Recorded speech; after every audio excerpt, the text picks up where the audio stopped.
ایک مرتبہ رسول اللہ صلی اللہ علیہ وسلم نے صحابہ سے فرمایا کہ تم ایک چیز کا استقبال کرنے والے ہو اور کوئی چیز تمہارا استقبال کرنے والی ہے۔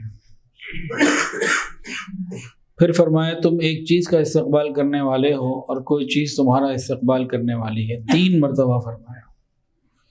حضرت عمر فاروق رضی اللہ تعالیٰ عنہ نے پوچھا یا رسول اللہ، کوئی خاص وحی نازل ہوئی یا کسی دشمن کے آنے کا انتظار ہے، امکان ہے؟ کیا مطلب، کیا فرمانا چاہتے ہیں؟ اس کے بعد رسول اللہ صلی اللہ علیہ وسلم نے بس اتنی بات فرمائی کہ رمضان کا مہینہ، اس کی پہلی رات اللہ اپنے بندوں کی مغفرت فرما دیتے ہیں، ایمان والوں کے۔ یہ مغفرت کا مہینہ آ چکا ہے۔ حدیث کے اندر آتا ہے جو ایمان اور ثواب کی نیت سے پورے رمضان کے روزے رکھے، اللہ رب العزت اس کی مغفرت فرما دیتے ہیں، پچھلے گناہوں کو معاف فرما دیتے ہیں۔ اور اسی طرح حدیث کے اندر آتا ہے جو لیلۃ القدر کو پالے اور ایمان اور ثواب کی نیت سے ہی لیلۃ القدر کی عبادت کرے، اس کے پچھلے گناہ معاف ہو جاتے ہیں۔ رات کی تراویح کے بارے میں بھی اسی طرح کی فضیلت، گناہوں کی معافی کی۔ تو اللہ رب العزت نے تو سارے اسباب مغفرت مہیا کر دیے، اب ہمارے اوپر ہے کہ ہم اس کو چنتے ہیں کہ چھوڑ دیتے ہیں۔ اب یہ چوائس ہماری ہے۔ دشمن شیطان قید کر دیا، عمل کا ریٹ بڑھا دیا تاکہ مزید موٹیویشن ہو جائے، اور بتا دیا کہ جہنم کے دروازے بند کر دیے گئے، جنت کے دروازے کھلے ہیں، اب اپنی ہمتیں دکھاؤ، اب کچھ کر کے دکھاؤ۔ تو یہ جو چند دن ہیں یہ کچھ کرنے کے ہیں، ہمت کر کے اعمال کے کرنے کے ہیں۔ ایک حدیث کے اندر آتا ہے رسول اللہ صلی اللہ علیہ وسلم نے ارشاد فرمایا کہ اللہ تعالیٰ فرماتے ہیں کہ روزہ میرے لیے خاص ہے اور میں ہی اس کا بدلہ دوں گا۔ نماز، حج، زکوٰۃ، صدقات، اس کا بدلہ اللہ تعالیٰ فرشتوں سے دلوا دیں گے، لیکن روزے کا بدلہ فرمایا میں خود دوں گا۔ تو باقی اعمال کا اجر اللہ فرشتوں کے ذریعے دلوائیں گے، اور روزے کا اجر اللہ تعالیٰ خود عطا فرمائیں گے، بندے کو خود ڈائریکٹ دیں گے، کوئی وسیلہ فرشتوں کا نہیں رکھیں گے درمیان میں واسطہ، سیدھا دیں گے۔ ہمارے اعمال تولے جائیں گے، ایک طرف نیکیاں اور ایک طرف گناہ، ایسا ہی ہے نا؟ جس کی نیکیوں کا پلڑا بھاری ہو گیا وہ کہاں جائے گا؟ فَهُوَ فِي عِيشَةٍ رَاضِيَةٍ، اور جس کے گناہوں کا پلڑا بھاری ہو گیا اس کے لیے مشکلات پیدا ہو جائیں گی۔ اب جو اللہ تعالیٰ اجر دیں گے یا فرشتوں کے ذریعے دلوائیں گے، یہ نیکی کے پلڑے میں رکھا جائے گا یا گناہوں کے؟ بتائیے، ظاہر سی بات ہے نیکی کے پلڑے میں رکھا جائے گا۔ اب کسی شخص کے نامہ اعمال میں اللہ تعالیٰ کی خالص ڈائریکٹ دین موجود ہو، عطا موجود ہو، کیا وہ اس کے گناہوں کے لیے کافی نہیں ہو جائے گی؟ تو گویا روزے کا اتنا بڑا اجر ہے تو ہمیں شوق سے روزہ رکھنے کی ضرورت ہے۔ یہ تب ملے گا جب روزہ روزہ ہوگا، جب روزہ روزہ نہیں ہوگا تو پھر نہیں ملے گا، کیونکہ حدیث میں دوسری جگہ یہ بھی ہے بہت سے روزے دار ایسے ہیں بھوک پیاس کے سوا کچھ نہیں ملتا۔ تو بات وہی آ گئی کہ ماحول تو میسر ہے، اب میں کس کیٹیگری میں جا رہا ہوں، میں کیا کر رہا ہوں؟ اور غور کیجئے، حدیث کے اندر آتا ہے کہ روزہ جہنم سے ڈھال ہے۔ حدیث کے اندر تو ہے کہ روزہ ڈھال ہے، روزہ ڈھال ہے۔ کس چیز سے ڈھال ہے؟ یہ جہنم کی آگ سے بھی ڈھال ہے، یہ قبر کے عذاب سے بھی ڈھال ہے، یہ دنیا کے غم اور پریشانیوں سے بھی ڈھال ہے، یہ بیماریوں سے بھی ڈھال ہے، اللہ تعالیٰ کی ناراضگی سے بھی ڈھال ہے، جہنم کے عذاب سے بھی ڈھال ہے۔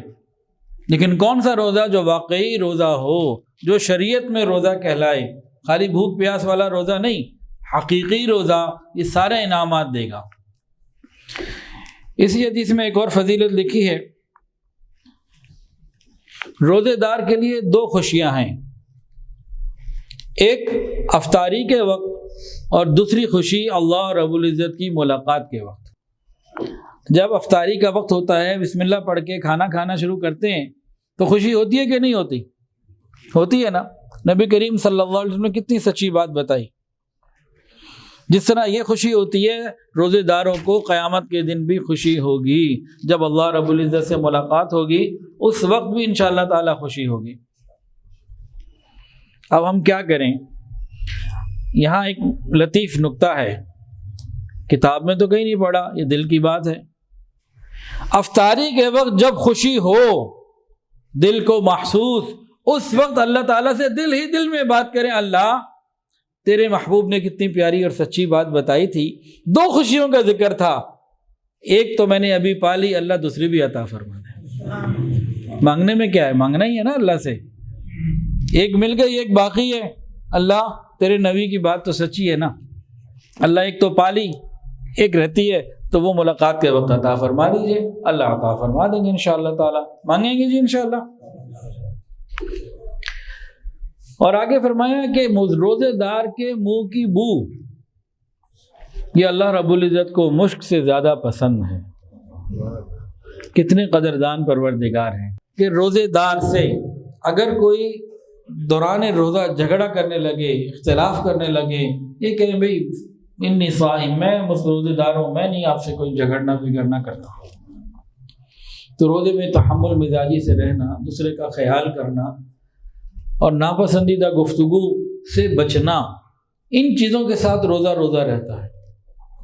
اور ایک حدیث کے اندر آتا ہے روزہ ڈھال ہے جب تک کہ اسے پھاڑ نہ ڈالے۔ پھاڑ نہ ڈالنے سے کیا مراد؟ انسان غیبت کر لے، جھوٹ بول لے، دھوکہ دے دے، لوگوں کے دلوں کو دکھائے، اس قسم کے جب کام کرے گا تو یہ روزہ نہیں رہے گا۔ روزہ وہ والا روزہ نہیں رہے گا جس پر مغفرت کا وعدہ ہے۔ تو ہمیں روزوں کو احتیاط سے گزارنا ہے۔ اب چند فضائل اور مسائل سحری اور افطاری کے حوالے سے ہو جائیں۔ سحری کسے کہتے ہیں؟ سحری کہتے ہیں اس کھانے کو جو طلوع فجر یعنی صبح صادق سے پہلے رات کے آخری حصے میں کھائی جائے، اسے سحری کہتے ہیں۔ حدیث کے اندر آتا ہے ہمارے روزوں اور اہل کتاب کے روزوں کے درمیان امتیاز کرنے والی، فرق کرنے والی چیز سحری کا کھانا ہے۔ نبی کریم صلی اللہ علیہ وسلم نے ارشاد فرمایا سحری کھایا کرو کیونکہ سحری میں برکت ہے۔ اور ایک حدیث کے اندر نبی علیہ السلام نے ایک صحابی حضرت عرباد رضی اللہ تعالیٰ عنہ ان کو فرمایا کہ آئیے صبح کا مبارک کھانا کھائیے، ہلم الی الغداء المبارک، یہ برکت والا کھانا ہے۔ اور ایک حدیث کے اندر آتا ہے کہ 3 چیزوں میں برکت ہے، ایک جماعت میں یعنی مل جل کر کام کرنے میں، اکٹھے ہو کے متحد ہونے میں برکتوں کا نزول، دوسری سرید میں، اور تیسری سحری کھانے میں۔ اور حدیث کے اندر آتا ہے فرمایا کہ تم دن میں قیلولے کے ذریعے رات کے قیام کی قوت حاصل کرو اور سحری کے ذریعے دن کے روزے کی قوت حاصل کرو۔ غور کریں، سحری کرنا ہماری ضرورت ہے، اگر جس نے روزہ رکھنا ہے نا تو سحری کرنا اس کی ضرورت ہے۔ اس ضرورت کو اللہ رب العزت نے عبادت بنا دیا، کتنا اللہ کا فضل ہے۔ اور رات کو تراویح اور تہجد ہماری ضرورت ہے روحانی، تو دن میں بتایا قیلولہ کر لو تمہیں اس سے مدد مل جائے گی، کام آسان ہو جائے گا۔ سحری میں اگر کچھ بھی نہ کرے نا بندہ تو کم سے کم 1 گھونٹ پانی ہی پی لے، یہ بھی حدیث میں آتا ہے۔ سحری ضرور کرے، اس کی برکتیں ہیں۔ اور کھجور افطاری میں تو ہم خوب کھاتے ہیں، لیکن کھجور سحری میں کھانا بھی سنت ہے۔ سحری کے لیے جو ہم اٹھیں تو رات کی تہجد کا بھی خیال کریں۔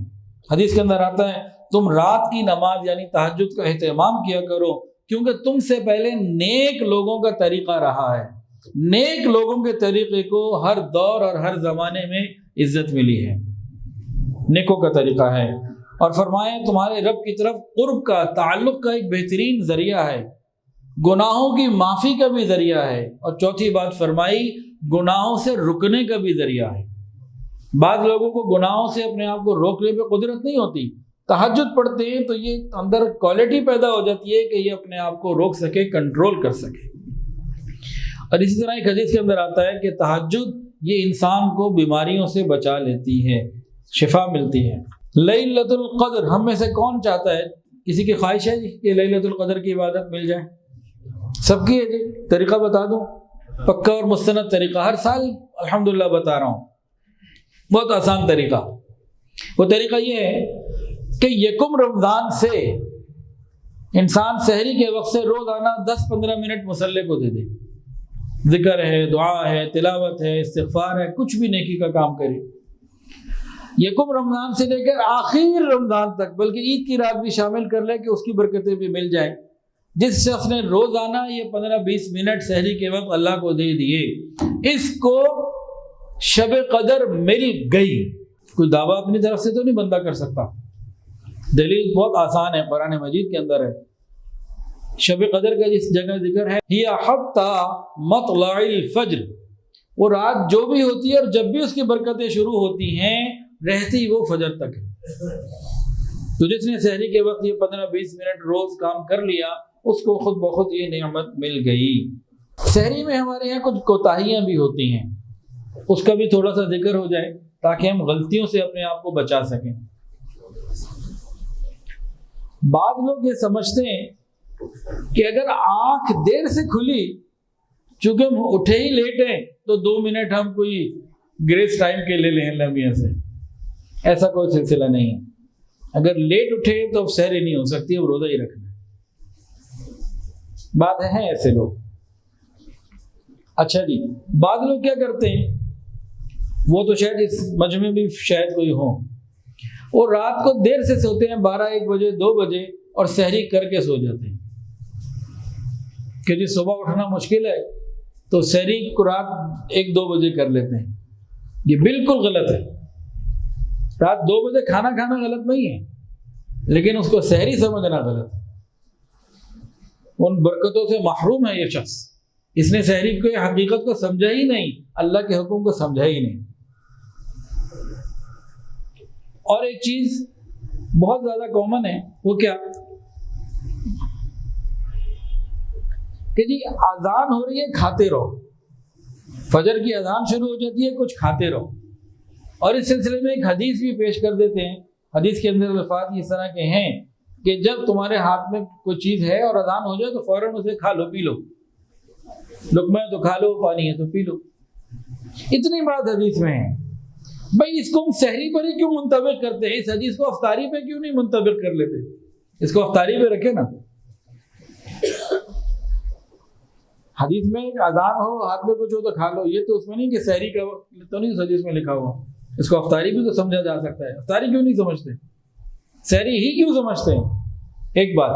دوسری بات، نبی کریم صلی اللہ علیہ وسلم کے مبارک زمانے میں مدینہ طیبہ میں 2 اذانیں الگ الگ ہوتی تھی۔